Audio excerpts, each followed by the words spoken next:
les blogs ou les sondages. Comme s'il était devenu plus important de dire que d'écouter. Et des choses, il y en a à dire.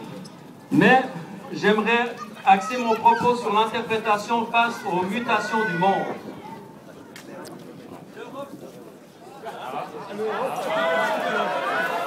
Sabotage.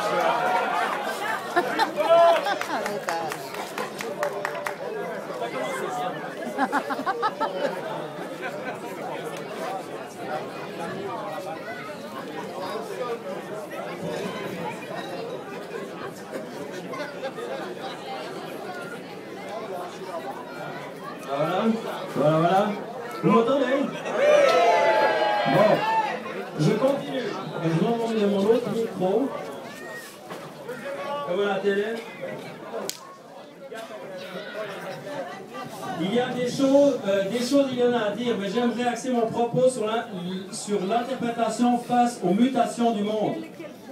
L'Europe est en crise, le monde est en crise. Le monde a toujours été en crise. Ce qui change dans cet état de crise depuis une vingtaine d'années, c'est la montée en puissance des pays émergents, à commencer par la Chine, l'Asie, l'Inde, le Brésil, l'Afrique et les autres. Alors que le monde occidental se réservait à lui seul 80% des richesses de la planète, les pays émergents réclament à présent leur part du gâteau. Nous sommes passés dans un laps de temps très court d'un monde infini avec des richesses illimitées à un monde fini où l'on a pratiquement terminé l'inventaire des ressources exploitables. Les pays émergents étaient alors des marchés, des réserves de matières premières et sont à présent devenus des fournisseurs, des concurrents, des consommateurs. Le problème avec ce changement de paradigme, c'est qu'on en est sorti d'un modèle que l'on connaissait, dont on maîtrisait plus ou moins les mécanismes économiques et géopolitiques, à un modèle totalement nouveau, avec une échelle totalement nouvelle. À l'époque, quelques superpuissances jouaient le rôle de régulateurs, de gendarmes, et selon qu'on était du bon ou du mauvais côté, on avait droit à la richesse ou on était exploité. Le nouveau système doit se trouver à présent des mécanismes régulateurs. La carte des forces en présence est en train de se redessiner, à savoir les États-Unis qui cherchent à fédérer l'Amérique du Nord avec le Canada et le Mexique, la Russie qui essaye de fédérer les États de l'ancienne Union soviétique, la Chine, l'Inde qui se suffisent à eux seuls, l'Asie, l'Afrique, l'Amérique du Sud. Et je ne veux pas oublier l'Europe dont le destin est quelque peu chahuté ces temps, mais dont le rôle dans le concert des grandes nations ne peut pas être remis en question sous risque de nous voir asservis au reste du monde. Or donc, il se dessine un nouveau système qui ne pourra trouver sa stabilité, son équilibre, que si les forces en présence sont et restent équilibrées. Alors nous autres, les Suisses, qu'est-ce qu'on fait là au milieu? Oh, ça va pas si mal. On est les meilleurs, on n'a pas de chômage, le bâtiment va bien, et 2012 est prometteur. Et si ça ne durait pas? En fait, on est tellement imbriqué dans l'économie de l'Europe, dans l'économie du monde, que si tel ou tel secteur d'activité s'essouffle, on en subira tôt ou tard les effets, avec pour conséquence une augmentation du chômage, une baisse dans le bâtiment et moins de clients pour le 2012. Et c'est là que j'aimerais partager avec vous deux réflexions. La première, quitte à être un contre-courant, mais pas complètement, l'Europe. L'Union européenne, dont la création date de 1986 avec 12 nations, n'a que 30 ans.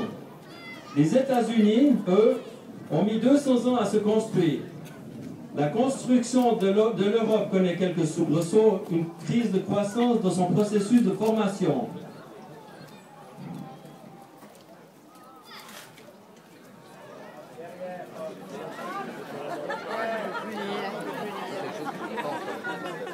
Muriel.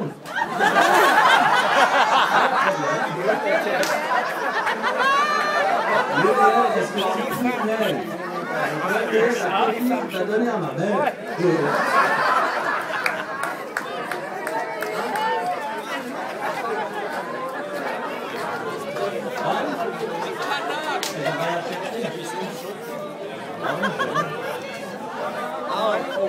Pour tenir l'attention, ça va bien là.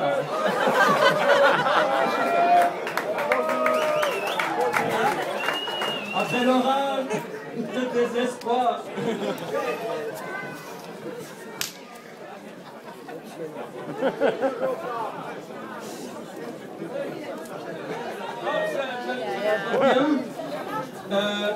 L'Europe connaît quelques soubresauts, une crise de croissance de son processus de formation. Vous avez suivi? D'accord. Hein.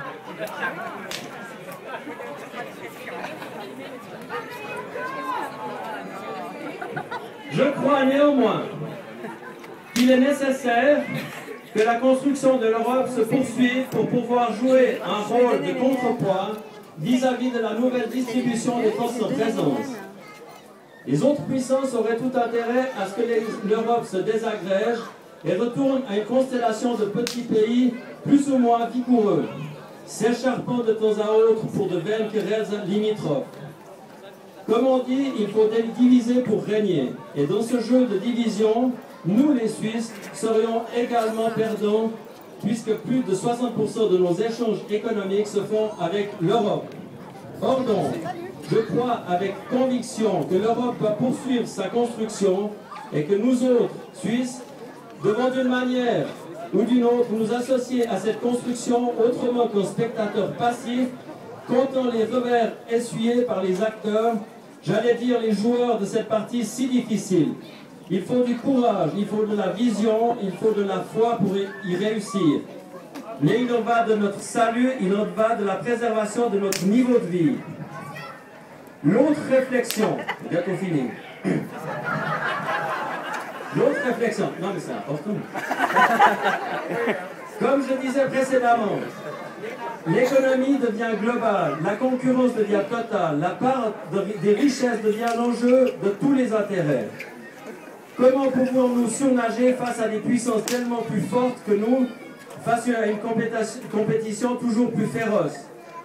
Nous sommes installés indolents de notre petit confort, le bâtiment va bien, on n'a pas de chômage, on se réjouit de goûter le 2012, alors que la bagarre fait rage à nos portes.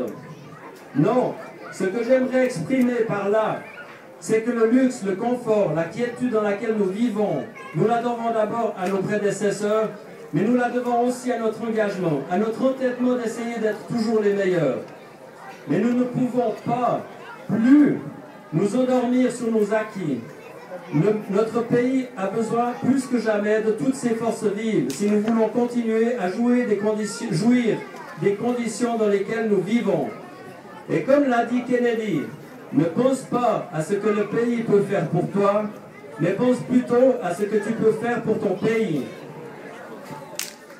Voilà. J'ai pas fini. Si nous voulons continuer à tenir en main les rênes de notre destin, nous avons besoin plus que jamais de donner à nos jeunes la meilleure formation possible, la meilleure éducation possible, le meilleur exemple possible. Nous aurons besoin de plus en plus de nous mobiliser, de nous battre pour préserver nos acquis, nos privilèges, pour rester les meilleurs, pour générer la richesse non seulement nécessaire à notre pérennité, notre indépendance, mais pour pouvoir continuer d'être généreux avec les plus faibles d'entre nous. Oui, le combat sera de plus en plus dur. C'est une réalité de laquelle on ne peut se distraire. Et même si le système génère quelques concerts sous forme de truands toujours à l'affût de s'enrichir sur le dos de leurs congénères, disons-nous que nous autres, honnêtes gens, nous avons toujours notre destin en main pour tenter de continuer à ce que le bâtiment aille bien, que le chômage ne soit pas trop élevé et que le 2012 soit un grand cru.